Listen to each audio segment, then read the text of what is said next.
Amen Bota. Amen Bota. Tuibelia et comme Nathan tu kakatoli. Toli napoka lelo et non kanana Psalm Tonzembo. Psalm chapitre 19, le verset 8. Na français toujours na verset 9. Totangi na komones masia na nasala. Amen. Ila keli na Yahweh ijali alima ikosepelisa motema. Malako na Yahweh ijali petu ikomonisa miso polele. Amen Bota. Amen. Tozongeli pona boki mala toli na poka lelo et na kanana nzembo to Psalm chapitre 19 le verset 8 na lingala na français toujours na verset 9 totangi na komones masia na nasala. Amen. Bilakeli na Yahweh ejali alima ikosepelisa motema. Malako na Yahweh ijali petu ikomonisa miso polele. Amen Bota. Amen. Yawasunga abatela pesa kimia na mutu nyonso disposer temps mpona koya kotumba mbeka epa na Yawe. Alors place tozwi toli eza malakoto message ya David. Alors toyebi David azaki moko ya oyo Yawe aponaki na kasi na ndako ya Isai pour que ayebana koprotéger ezali libota ya Israël. Amen Bota. Amen. Alors na kasi nango oui moko za na joie za na esengo parce que tosili kozwa grâce o mokili balukaki, tosili kozwa grâce o mokili bakendaki babelelaki na kasi na mangomba de grâce wana bayebaki na komona yango te. Pourquoi? Parce que bazalaki déjà mal orienté na voie ya Nzambe. Amen Bota. Amen. À travers l'homme de Dieu, le prophète qu'on de Paul Dominique et de découvrir les années grâce et comme qui na casse na mutema na Yawe parce que na casse na likolo izo sanjola ezali misala na ye na casse na mapata to na casse na lola et monisi ezali bikela na na casse na mokili. Amen Bota. Amen. Alors comme Yawe a fait si grâce à travers son envoyé, à travers l'homme de Dieu, alors maintenant tous en casse na joie, quelle que soit passe, quelle que soit difficulté, tous a toujours na casse na joie parce que tu découvrir mais ezali caché na casse na mutema na Yawe de Yawe a révélé à travers l'homme de Dieu. Alors place tozuli toli eza makambuto parole ya David azolaksa à travers peuple. Alors azotalisa bango nini atalisi bango ete ba ordonnance na Yawe ezali sembo liboso na eto ezali droite. Alors tant ezali droite abi ekoyebana kosepelisa ezali motema pe alobi ba recommandation na ye alobi ezali petu ezali pire et ekoyebana koéclairer ezali miso. Amen Bota. Amen. Alors tomoni ordonnance eutiwa pe sur le plan charnel tomoni tant aza na kati na difficulté aza na kati na malade moto akendaka na kati na hôpital pour que asalisa ezali examen à partir de ça examen et bayebana koprescrire moto ezali ordonnance. Amen Bota. Amen. Alors na kati na ordonnance bakoprescrire ezali bamédicament pour que ayebana kozwa na kasi na médicament na de ekoyebana kosoulager ezali nzoto ezali na kasi na difficulté.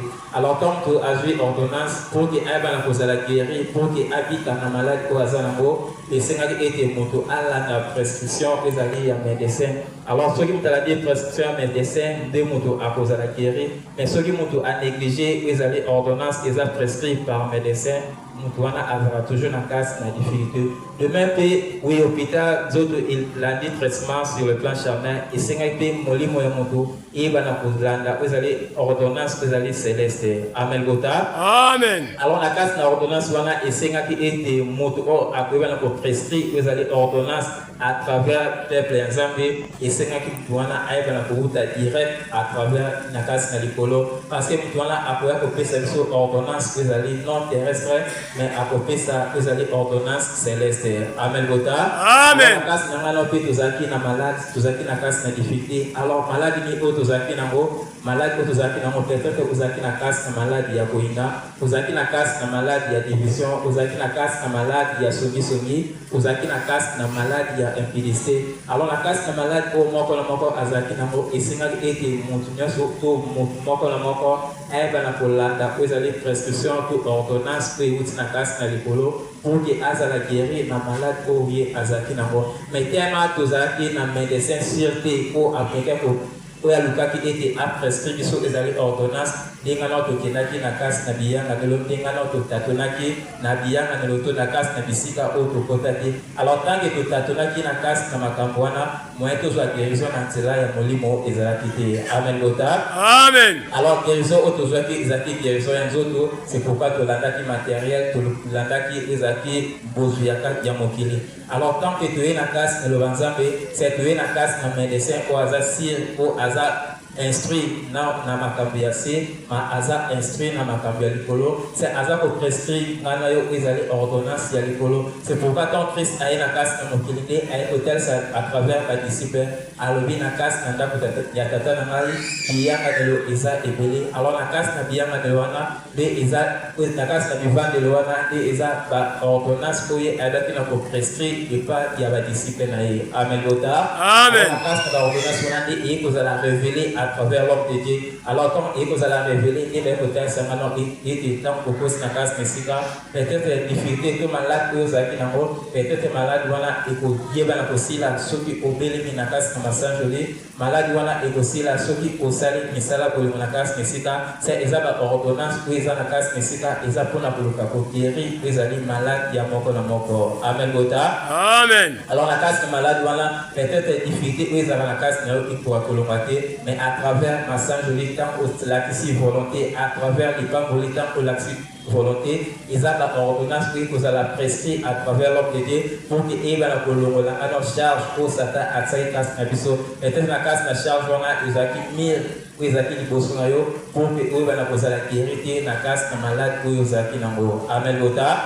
Amen. Quand l'homme de Dieu aille pour prescrire na yo aille pour tel ça alors na malade et va la casse na biso na difficulté ils ont casse na biso pour que Dieu va la poser la guérison na nzela ya molimo ici na été premièrement tout ça na volonté ya kolanda prescription où ils allaient à travers médecin oya atina casse na mokili pour la prescription oye aye na moto la na ordonnance oye atiliso na casse mesika parce que na casse na ordonnance on a peut-être na casse na lipamboli et kolongo la difficulté où ils na casse na yo peut-être na casse na masanjoli et kolongo la ils ali difficulté et za casse na yo. Amen gota. Amen. Parce que na casse na ordonnance wana de est total sanalo et tout qui est tout ça là ils ali salon à partir au sala salon wana tant kozolo la matisse na place oyo vandarte mais au l'axi volonté ya kolongo la ya ko nettoyer place oyo ndekona azali pour que ezala na kasi na kimia de ya ope na volonté oyo l'axi na nzela ya musuni ya ope a ko manifester volonté na nzela ya molimo pour que alongo la difficulté oyo vanda na kasi na yo autant des années parce que na kasi na difficulté wana eza difficile pour que eba ko palper ezali gloire ensemble. Amen gota.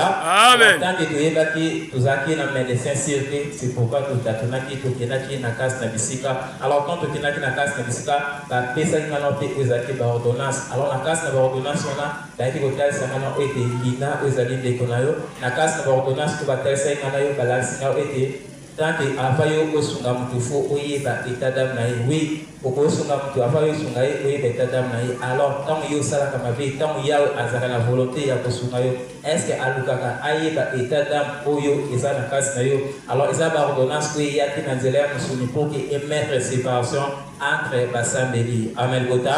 Amen. Quand vous une médecin baza si a aussi na casse et pas na tata de un hôtel sangana na ordonnance pour un hôtel sangana rien que tout va ni ça cause amour parce que na casse na bon na bolimo oyo manifester et pas de konayo et voilà ya akweba na kolongo la malade prise na casse na yo. Amen gota. Amen. Et David est hôtel ça arabi commandement na ba commandement na ezali pire liboso na ye pe abi egoba na ko éclairer ezali misu ya mutu. Amen goda. Amen. Alors pourquoi commandement na ya éclairer misu mutu mais mutu azaki na misu abandé komona oui mutu amona ki sur le plan charnel et non mutu amona ki sur le plan spirituel et singa ete mutu amona mai ezali non sur le plan charnel mais singa ete mutu amona mai ezali sur le plan spirituel. C'est pourquoi tellement tous aki na casse na misu ya mona te tellement misu na chose ezaki na éclairer te c'est pourquoi to kedaki bisika nyonso toyokaki babelelaki komba Jésus tokendaki tokotaki po ke toluka ezali elongi na yawo mais tellement misu ezalaki ya komona te tellement misu ezalaki éclairer te tokendaki na kasi na biyanga lelo wana. Alors tant toye na kasi na loba nzambe baenseigner nga na yo baprescrit nga na oyo ezali baordonnance donc topratique yango na kati na sincérité nyonso donc toyei kovandisa oyo ezali commandement na ye na kati na biso de voilà miso ya moko na moko eyei kozala éclairé amen bota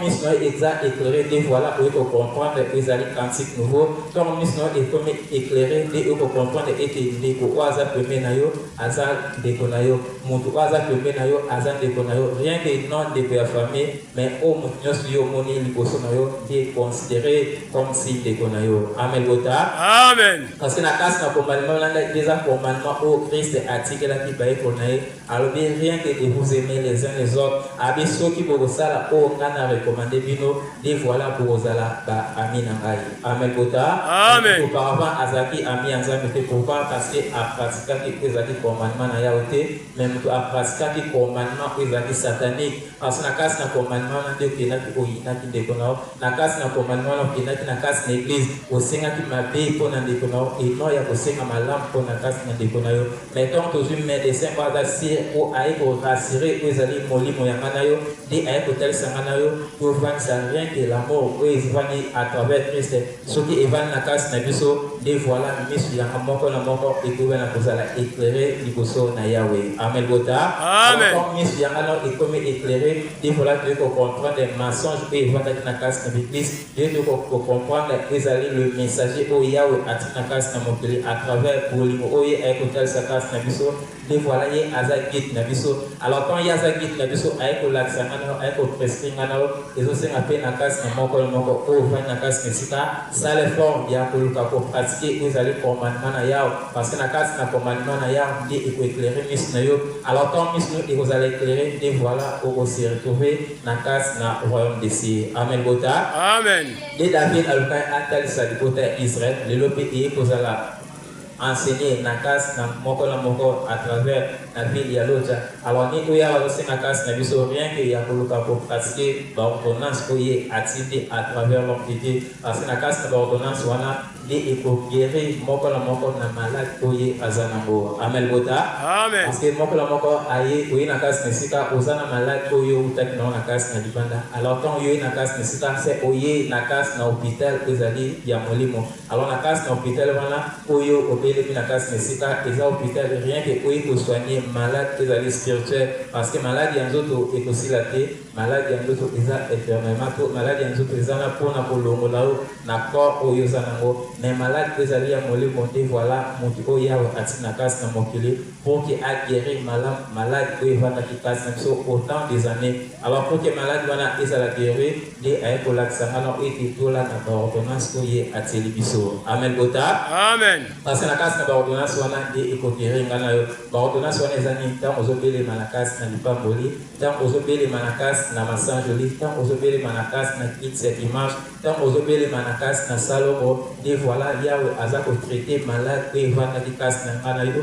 oyo ebotaki babouche na kasi na molimo na biso amen bota parce que soki yo olandi baordonnance wana nde ekoyebana kosepelisa oyo ezali molimo na to ekosepelisa oyo ezali motema na yo parce que motema na yo esepelaki te motema na yo ezalaki na kasi na détresse motema na yo ezalaki na kasi na découragement pourquoi parce que olandaki oyo ezalaki baordonnance charnelle parce que na kasi na baordonnance wana esepesaki motema na yo te na kasi na baordonnance wana ozalaki na kasi na tâtonnement parce que ntango yo ozotatone na voie oyo ezali ya nzambe se oza na sire te na nzela oyo olandi mais à travers liloba oyo ngana tosimbi toza sire ete soki topratike baordonnance na ye nde yawe akoyeba na kopesa biso to akoyeba na kosoulage oyo ezali motema ya moko na moko amen bota amen nde baya kotalisa soki tosali commandement na ye alors na kasi na bacommandement na nde aye korekomande nga na yo peut-être malade oyo oza nango ekosila à travers offrande peut-être malade oyo oza nango ekosila à travers parce que ça ba recommandation oye a recommander pour que ngana to pratiquer pour que miso ya moko na moko eba na kozala éclairé amen bota amen quand yo oye bosona ya oye na kasi na lumière ezali ya likolo alors lumière wana pour que engengela yo et ba bien rien que ya koluka kofanisa ezali amour ezali sans intérêt amour ezali sans limite parce que na kasi na mort wana de Christ ye moko ayaki comme si conducteur comme si guide pour na kolakisa ezali peuple na yawe modèle ya lo losambo au moko na moko akoki kosambela pour que un jour ayeba na se retrouver na royaume des cieux. Amen bota. Amen. Eli yango wana togarde totala misala pour que Yahweh abatela apesa kimia. Amen. Amen.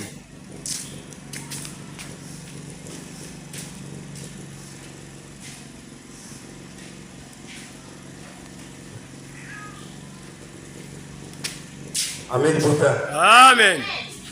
C'est vrai. Bota la dans un molimo. Yahweh a eu manifester grâce au Yakomba qui utakala. Mais oui, batunakala bazala qui na difficulté. Les débits ya watamusa kibango. Mais nasuka nango bayaki kokoya. Le pétomoni physiquement à travers David nakat na pisson baye kotali sabiso pona tina ya mibeko na yawo to na tina na loi. Oui, nakat na mibeko batali sokto simbi yango tokozala clairer na misu na tata et tokomona pe polele nakat na nzela. Or totali na nzela na molimo moto azomona polele moto afungami misu. Moto misu za kufungama te eza difficile po ayeba nde komona polele. Mais pour la lila konatata à travers sa grandeur, les prophètes comme de Paul Dominique. Tomoni ndenga yeko orienté biso na mukanda na Isaïe. Albi nakat na loi oyo ebimi na monoko na ngai. E nakat na loi tango ebimi na monoko na ngai na sala ngo poisa. E nakata ko sala ngo poisa ekomami pe bongo. Libota amen. Amen. O nakata loba maitozo landa maitozo yoka ekomamaki et ezosale mape bongo. Et tango yango ekomami nde bato bakosimba nde bakozwa lumière. Lumière yaka lumière oyo eza ya courant te. Lumière yaka lumière oyo eza ya moi te. Mais lumière oyo balobelaki na kati ya la ville sainte. Na kati ya lumière wana ekouta kaka na mboka na tata po ya koeklere mutu. Yango moni soki mutu akimi mbango akomi na kati na eglise loba nzambe akomaka face à face na tata. Amen. Amen. Oh, amen bota. Amen. Neto moni à travers sa grandeur aye koyebisa biso Isaïe 60. Aye kotalisa biso telema nginga nzambe pole na eye. Pole wapi eye liloba. Tango to asimbi liloba a mettre en mise en pratique ya liboso muto zwaka kimia. Ya mibale mutu ayeba koza na compréhension à parole. Ya misatu mutu ayeba pe kolongola hypocrisie. Yamine mutu ayeba ka commettre mise en pratique solo na tata. Sani solo na tata kozo malakwana kosalela yango. Kibota amen. Amen. Ndio muni mutu akoma na large mutema. Alobite lokolo na komna iloba mutu azana fasita ko limbisa, mutu azana fasita ko yoka na bikelamo, mutu azana fasita ko tika makila, mutu azana fasita ko kolongona kati na koboma. Mais tant mutu a mettre mise en pratique te azana kati ya molili. Libota amen. Amen. Ndenge moko pe parole o eye. Or balobi molili ezosipa mokili, molili tu ezosipa maboti. Seke tuzale na kati na molili. Na molili wat mutu bazofina ye. Omoni mutu abondelaka makasi bazoni okole na kofina. Molili wat mutu azangi vérité. Molili wat mutu akotisaki séparation. Molili wat mutu akotisaki division. Molili wat mutu atalaki ekolo. Osa ekolo nini? Osa munoko nini? Or na kati na liloba, liloba ezotala ekolo te, liloba ezotala tribu te, mais liloba ekosangisa tribu nyonso, ekolo nyonso, baye bade kopusana liboso na Yahweh. Amen. Amen. Amen bota. Amen. Ndeto mwana kati ya liloba. Bolimwane manifeste yango ezu na moto, ezu na nyama, ezu na ndeke, ezu na mbisi na mai. Ndeto ekoyemba cantique nouveau. To comprendre lumière. Libota amen. Amen. Ndeto ekoyemba la ville sainte. To comprendre sika mboka musantu. Ndeto ekoyemba septième trompette elengoli ndelo kati na mabota. Ndomoni aye kotalisa biso à travers sa grandeur. Les Aïdis abina makasi pe na loboko na nga na salaki mona mayele. Nanga penzambe na subo soso. Na longoli ndelo na mabota. Amen. Amen. Yo pe longolaka ndelo. Yo pe longolaka ba limite. alopina ngape nzambe na suko sosoli sadi tangu to yabili lo banzamba yeko vanda kati na ye nde babimiki bakotuna nga nzambe na zawa balopi nzamba za kati na nga aza kati na biso seke nzamba liloba aza ya mutu nyonso libota amen Amen. babili liloba na nzambe eyambaka nango bato nyonso liloba na nzambe eboyaka nango bato te mutu ntango bakoboya na eglise toza na baeglise bakoye biso tribi na biso kuna tokotaka te toza na baeglise eza na monoko ya mboka toza na baeglise eza ya famille me liloba eza monoko mboka te eza famille te eza koadrese na bato nyonso basi retrouve na nzoto pela moko na molimo amen Amen. toli na pokwa yango wana kosimba kotia na misala po ete yawe abatela na mosuni kino na molimo amen Amen. libota amen Amen. c'est vrai lobi eza matinal tomonana na ntongo